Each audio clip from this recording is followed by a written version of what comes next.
The traditional Shivvari temple in Dharmanagar was struck by a daring theft late last night after a thief broke into the temple and looted the donation box. The entire incident was captured on CCTV cameras. On Saturday morning, temple committee members and local residents used the footage to identify and apprehend the suspect red-handed. The accused has been identified as Suman Chakravarti, a resident of Kailasahar in the Onogati district. তোমার নাম কি?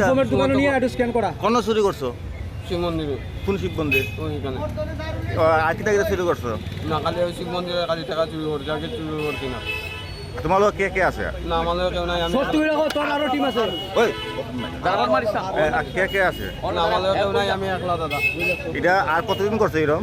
না, আমি কালকে করছি দাদা। আর কোন কোন মন্দিরে করছো? আর কোন মন্দিরে করছি না। তুই মিথ্যা কথা কইছ না, আমি বারবার কইতাছি ধর্মনগর প্রচুর চুরি হইতাছে। না দাদা, মিথ্যা কথা। কাটা আছে কইলা? না, আমাদের কেউ নাই দাদা, আমি সব বাসা কোন জায়গা? কইলাসর বাসা। তুই কইলাসর থেকে ধর্মনগরে চুরি করতি? Report, Chini Khorang.